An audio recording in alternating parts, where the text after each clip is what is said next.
Iki kamera wis on ya? Sudah, lanjut. Kita akan rekayasa kematian orang yang banyak amal buruknya. Ayo ready culap, Peri ready. Senangnya dalam hati, tentu jika tak bisa mati. Wah, ngajakku ya nih orang. Dia lagi ngefly culip, nggak sadar. Wahai jiwa yang rusak, keluarlah menuju murka Allah. Aku tidak mau. Tolong, sakit. Tolong. Sakit. Ya! Pakai kain busuk ini. Tidak, aku tidak mau pergi. Bagaimana hartaku, duniaku?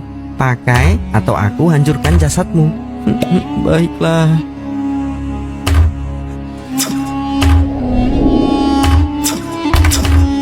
Sesungguhnya, kitab suratan amal orang-orang yang berdosa itu tercatat dalam sijil. Turunlah dan bersiap-siaplah menemani jasadmu dalam pemakaman. Jangan mandikan aku. Aku tidak mau pergi. Tolonglah.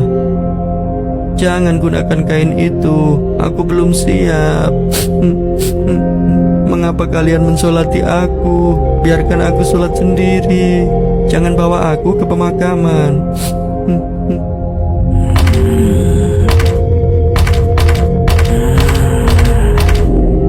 Wahai jiwa yang rusak, keluarlah dan jawablah pertanyaanku. Siapa Tuhanmu? Aku tidak tahu. Apa agamamu? Aku benar-benar lupa semuanya. Tolong jangan sakiti aku. Baiklah, selamat menikmati siksa kuburmu. Sampai kiamat nanti akan tiba. Tolong mintakan ampunan pada Allah. Rasul berpesan, berbanyaklah salawat kepadaku malam Jumat dan hari Jumat. Mengapa ya Rasulullah khusus hari Jumat dan malam Jumat? Karena salawat kalian Allah sampaikan kepadaku. Kata Nabi, man yuridillahu bihi khaira, siapapun yang diinginkan oleh Allah berubah menjadi orang baik, dan bila kebaikan ini dibawa dalam kehidupannya, maka Allah jamin kemudian kebahagiaan dan kedamaian dalam kehidupannya. Yufaqihu fiddin. Maka bagian pertama yang Allah berikan pada seorang hamba, jika diinginkan menjadi baik, maka dia akan diberikan keringanan di langkahnya, kelembutan di hatinya untuk mau belajar tuntunan agamanya. Kata para ulama, ini manhaj yang pertama. Bila seseorang dekat dengan Allah dan selalu mendekatkan diri kepada Allah untuk bertakarrub, dekat sampai merasakan kedekatan dengan Allah, maka tidak ada yang paling menyenangkan dan tidak akan pernah merasakan beban dalam hidup kecuali semuanya akan diringankan oleh Allah Subhanahu wa taala. Di bahasa singkatnya begini, kalau Anda dekat dengan Allah, baik dalam suasana senang tidak akan melalaikan. Biasa saja karena yang paling tingginya Allah. Dan kalau sedang punya musibah pun gak akan berpengaruh. Seberat apapun, sepanjang Anda merasa ada Allah, demi Allah saya katakan, semua itu akan terasa ringan. Contoh, maaf ya, Anda sedang punya masalah sekarang, berat rasanya, gak mudah dirasakan. Tapi dalam hati Anda ada keyakinan kepada Allah. Tiba-tiba muncul kalimat, la yukallifullahu nafsan illa. Allah gak mungkin titipkan beban persoalan kecuali Anda sanggup menjalaninya. Jadi kalau orang-orang yang dekat dengan Allah, di hatinya ada Allah, dalam pikirannya ada Allah, ingatannya terhadap Allah, jadi yang lain itu terasa kecil. Ini berita langsung dari Allah. Kalau beban hidup kamu ingin ringan menghadapi persoalan, maka dekatkan dirimu kepada Allah. Maka dalam suasana suka engkau tidak akan lalai. Kan ada orang yang suasana suka dia lupa dengan Allah, sehingga gak sadar berbuat maksiat. Dulu waktu belum jadi direktur, olahraganya bersepeda. Jadi direktur, sekarang mulai main golf, jalan. Sekarang mulai punya sekretaris. Sekretarisnya perempuan. Banyak melihat sekretaris dibandingkan istri di rumah. Jalan. Pergaulan mulai meluas. Hati-hati. Kalau tidak ada manhaj rabbani, kedekatan dengan Allah dalam jiwa, itu bisa berpeluang untuk bermaksiat. Hati-hati, bisa berpeluang untuk bermaksiat. Dulu belum terlalu kaya, pakainya sepeda, kadang jalan kaki. Sekarang datang mobil. Kalau nggak punya kedekatan dengan Allah, mobil itu kadang-kadang nggak bisa buka pintunya. Kalau belum dibukakan, nggak mau keluar. Kalau belum muter keliling komplek, belum afdol. Itu poinnya. Jadi jangan sampai saat kita berada di atas, maaf, lalai kita dengan kehidupan. sehingga menenggelamkan kita dalam apa yang kita dapatkan. Tapi yang lebih bahaya, jangan sampai ketika saat sedang punya persoalan, kita juga kemudian merasa berat dengan itu. Bebannya berat, limbung, bicara tidak terkontrol, makan tidak enak, tidur tidak nyaman, dan suasananya nggak menyenangkan, capek saja.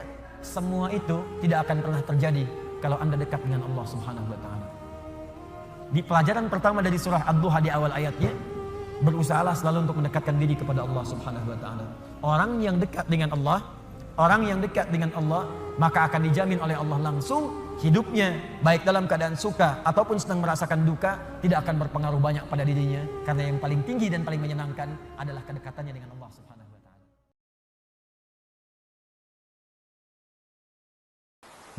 Engkau akan lihat umat Nabi Muhammad itu tegas pada segala yang menyimpang, saling berkasih sayang dengan sesamanya. Ciri utamanya, mereka rajin sholat. Jadi umat Nabi Muhammad itu kalau ingin dibedakan, ini umatnya atau bukan, lihat sholatnya.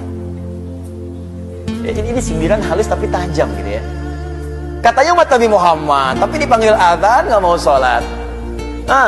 Katanya umat Nabi Muhammad, diminta sujud nggak sujud. Kata Allah sederhana, umat Nabi Muhammad itu tarahum ruk'an sujadah, engkau akan lihat dia ruku dan sujud sholat. Jadi kalau Anda masih mengaku umat Nabi, akan kelihatan sholatnya datang. Itu sindiran tajam loh, halus tapi tajam. Maaf ya, artinya ketika Anda mengaku umat Nabi Muhammad tapi nggak mau sholat, dipertanyakan nilai keumatannya.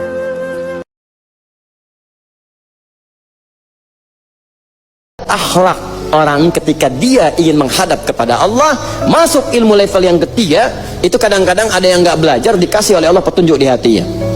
Quran surah ke-7, ini yang belajar nih, anak sekolahan, ayat 31. Ya bani Adam khudhu zinatakum inda kulli masjid. Anak cucu Adam, kenakan pakaian yang paling indahmu ketika ada panggilan dari masjid. Allahu Akbar, Allahu Akbar. Panggilan, Allah yang manggil nih. Allah, malu saya dapat undangan pernikahan aja baju paling bagus saya pakai. Allah panggil kita tiap hari 5 kali, yang menciptakan kita, yang berikan kemudahan. Dia akan merasa, masa saya penuhin undangan orang yang belum tentu menuhin kebutuhan saya, pakaian saya bagus, penampilan indah, kenapa undangan Allah nggak saya penuhi dengan keindahan?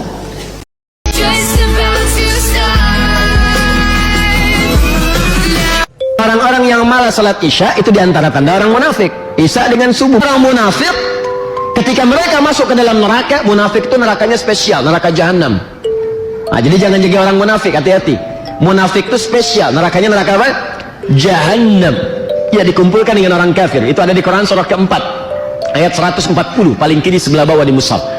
Siapapun yang bertaubat, siapapun yang kemudian pengen belajar memperbaiki dirinya, semasa proses itu Allah suka banget sama dia. Setiap hari Allah nge-like dia dan ngasih tahu ke malaikat, ini hambaku nih, ini hambaku nih, hambaku nih. Terus Allah ngebanggain dia. Allah walaupun ngelihat kita banyak berbuat dosa, tetapi Allah masih juga manggil kita hamba. Ya ibadi, wahai hamba-hambaku, kalau kalian datang kepadaku dengan membawa dosa yang memenuhi langit dan bumi, penuh dengan dosa kalian, gak ada lagi planet, gak ada lagi bintang, semuanya dosa kalian isinya. Lalu kita datang kepada Allah dan kita mengatakan, Rabbi, ini hambamu yang fakir ada di hadapanmu. Ya Allah, ini hambamu yang hina sekarang datang ke pintu rahmatmu. Apa kata Allah? Aku bukakan rahmatku seluas-luasnya, aku terima kedatanganmu, lalu aku gugurkan semua dosa-dosamu menjadi hilang, wala ubali, dan aku gak peduli sebanyak apapun. Dalam hadis yang lain riwayat Bukhari, kata Nabi SAW, siapa yang ketinggalan, siapa yang meninggalkan sholat asar secara sengaja, habis semua amalnya. Allah memang khususkan di antara 5 waktu sholat asar yang paling tinggi, kemudian datang setelahnya subuh dan isya, baru setelahnya duhur dan maghrib. Tapi ini bukan berarti duhur dan maghrib rendah, enggak. Tapi saya katakan tadi, tidak ada kata-kata yang rendah atau sial, tapi ada yang biasa dan ada yang lebih baik. Seperti itulah. Maukah kamu aku tunjukkan kalau kamu baca sama seperti Al-Quran? Maukah kamu baca Al-Quran 1 malam? Siapa yang sanggup, kata sahabat? Maka 1 qul huwallah, 1/3 Al-Quran.